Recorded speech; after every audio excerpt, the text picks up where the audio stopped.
mambo pamusoro mambo ini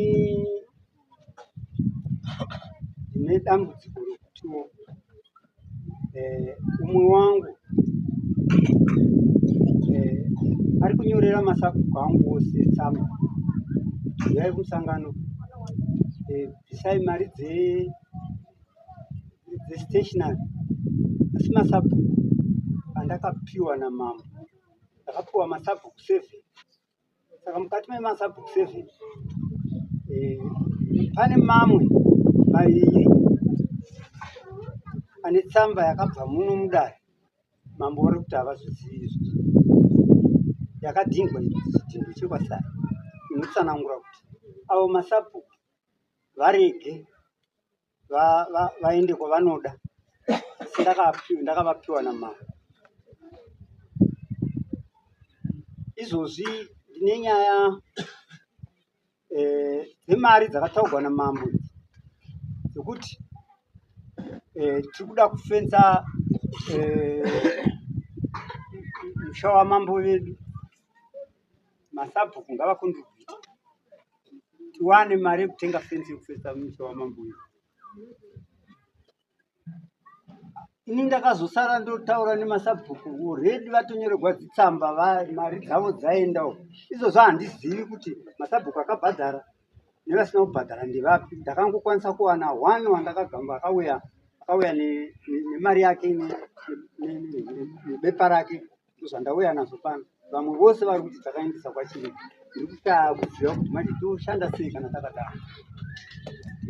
Mazitei saka wamuda kutarisana nawo ndi Edmund kasabhuku Edmund vapi achiri mazita izvi endai munowana kuti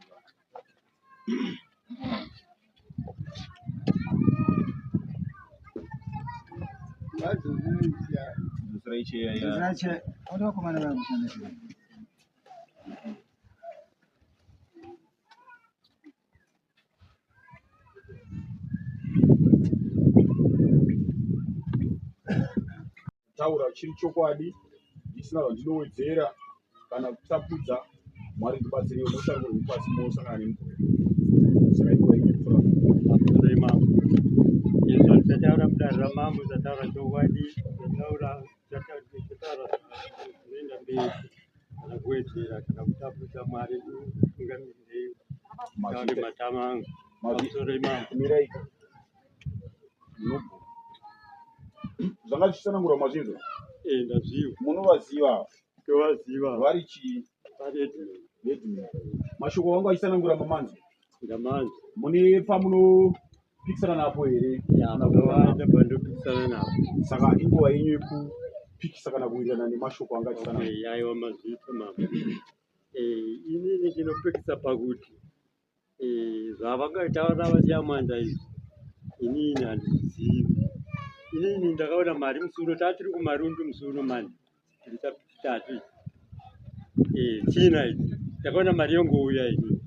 Ini mari handingairambe mambo vanhu vauya nemari vandipa mari ine ndisiziva kuti mari ine basa rakati handingarambe ndakaigamuchira mari handingairambe kwakaziva masabhuku ekwedu akabhadhara mari inofanira kuuya kwamambo. Mari handingairambe mambo ndomadhira ndakaita mambo. Mari kana yauya ine basa handingairambe. Mazvita henyu kuda matsananguriro anga achiita Edmund navo anotaridza kuti ivo vanotaridza kuti vane umbowo ndizvo. Saka ndoda kuti ndibvunze Edmund kuti Edmund zvekutsanangurwa nevavava mune umbowo here panyaya yamaturika sekunge ava vane mhosva namasabhuku? Mune umbowo tsamba dzemasabhuku dzakati ngavadzichengete nechazodzida ndabva kuno vanadzo tsamba dzakanyorwa navachiri izvaika ndingana ndichikubvunza ini nokota zvamunotaura handika mukusanganisa zvinhu asi muchida kutaura chinhu 1 tiri kutsanangurirana panyaya yekuti muri kuti imi pamari idzi dzakanga dzichibviswa idzi masabhuku vamwe vakabvisira uko handindika imwe yenyaya mozoti yechipiri pane masabhuku maviri ane tsamba dzavakauya nadzo anotaridza kuti vari kuti ivo vanoda kushandira uku imbiri kanyaya. Saka toda kumbotanga tashanda imwe chete mandidzisaka toda kuti mune umbowo here hwokuti ava vane masabhuku avakatotorera mari uko. Alright, ndanzwa muchiti headman ndakangoona mari youye mukasave nechishamiso pamari yamukangoona youye.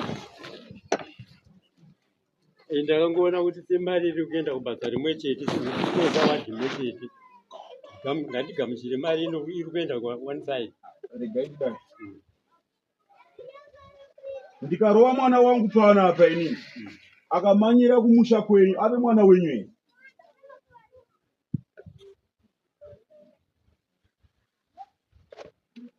Mwana kupi kwangu? Ndati mwana wangu ndikamurova akamanya chiva pamba penyu ave mwana wenyu here. Aiwa. Saka ndoda kuti nditi inini imaifanira kuti vakauya nemari vasakubvisanisei. Muri kuzviona here kuti nhasi muri kubvisaniswa nevanhu vakauya nemari. Ava vana romwe yavaita vari kuda kuti zvitasamurike. Chikonzero nei ndechekuti imi muri kuda kutarisa kuti mwana weumwe arambe baba vake. Aiwa, ine handinofunga Inzwaika Edward, ndo pfungwa yamunayo. Nekuti dai musina pfungwa idzodzo maifanira kuti kosei mari yauya. Inini ndotaura justice. Ndoda kukuudzai chinenge chichingozi chokwadi chete. Ndo chamunokwanisa kuona kwandiri. Makanga musingafaniri kugamuchira mari iri kubva kuvana veumwe. Imi muchiziziva kuti uyu mwana wanhingiwa. Ko baba vake vogamuchirei? Zamaizogamuchira imi. Uyu baba vake vogamuchirei pamwana wavo? Sorry, sorry. Indangoona kuti sezvo mari dzienda kwamambo ibvita tigamuchira. Umwe neumwe akapiwa basa kaiti. Uda kuti tigadzirisane. Tichiti imimi muri muwadhi rimwe chete asi makachekerwa vana venyu. Imi mwana wenyu akabva achiti baba vandichavada achiinda kune vamwe baba munoona kuti mwana yeye kana baba vanogamuchira ivo vari right. Saka kana matenda nyaya iyi kuda kuti nditi inini Zvaika heti kuda kugadzira pachikuru. Ndoda kuti kubva izvezvi muchibva pano ivei vanhu vari kuziva kuti tine vanhu vatakachengeta. Zvinonyadzisa kana kufumura unhu hwemunhu kumiswa pamberi pematare edzimosva uchibvunzwa chinhu chaunoona woga kuti chachii. Ndoda kukudzimurai baba ndichiti kusaziva ka hauzivi kuti handizivi. Masinzwisisa. Saka ava nekutenda kwavo zvavanotenda vaifungidzira kuti ndiri kutogona wanire. Saka isusu tinotora chisina musoro kuti chizoita musoro. Handiti. Saka tiri kuti isusu vana vakauya kwamuri vaine tsamba dzavakanotaridza avo kuti ndiri kunzi imi vadzingei. Handiti. Kuti ini bodo handishande nemi. Endai munoshanda kupi? Kwamakapiwa. Kana muchida vanhu vakawanda vachazvagwa kubva munzvimbo yamakapiwa. Muri kuisa? Because vanokugwisanisai mambo, vanokupai muganhu kuti iwe boundary nderi. Hamuna vanhu ndi mambo yemuno muZimbabwe. Avafe vakaenda kunotonga kuSouth Africa. Aiwa zviti. Muri kuisa? Tina president vamunangagwa chavo vaende kuSouth Africa kunotonga iko. Muno manotonga kunzvimbo yake ndosaka paine maboundaries. Saka imini kana makapiwa muganhu mukaona vana vachida kukupesanisai vaudzei kuti dzokera kwawabva. Handiti.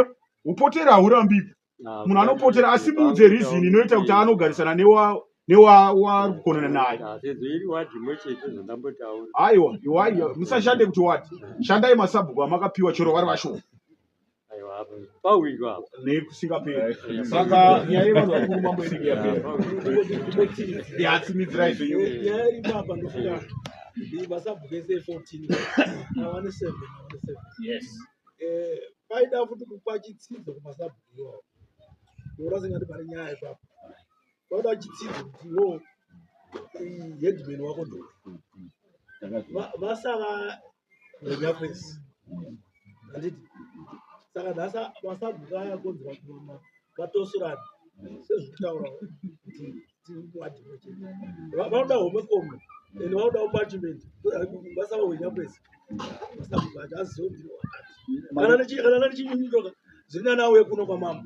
Pana kuti ande kuno kunaye. Anoda kuza. Kuti yangu mari andi kuti iende kunawo. Zina niende kunawo. Saka iwe homwe kwa kwa basa. Right, my basa. Regaindi dai. ndoda kudzokorodza nchiti nyaya irikutsanangurwa naDhewa yandifundidza zvinhu zvakanaka. Zvazvichiitika pane vamwe vatanga nokupatsanura izvezvi vanga vachitawo zvakafanana neizvi vangomenya vanga vachikwesherana nani saka zvandokuudzai ndezvekuti imimi mumvuri wenyu wakambosvikwa namambo here delegation yavo yose una hatisati ko imi imi amambo ndeava imi saka muri kuona pane maerrors kubva izvezvi zvatsanangurwa naDhewa vati kutora fungo yavo ndo pane era. Mumvuri wenyu imimi wakafanana nemumvuri usina mashizha.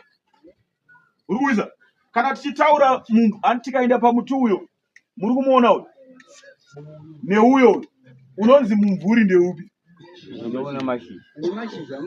Saka ndo zvakafanana nezvamuri makafanana nemunhu asina bhachi anonzi nini, ane bhachi anonziwa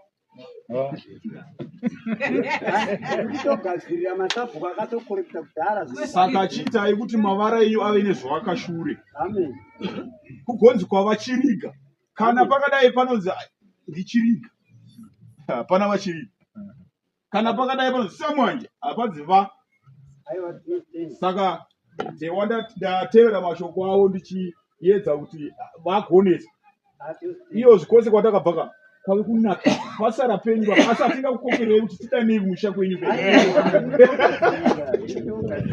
saka nekusingaperi ndinoona sekuti tagadzirisa vana venyu mambo panenge papera maita basi next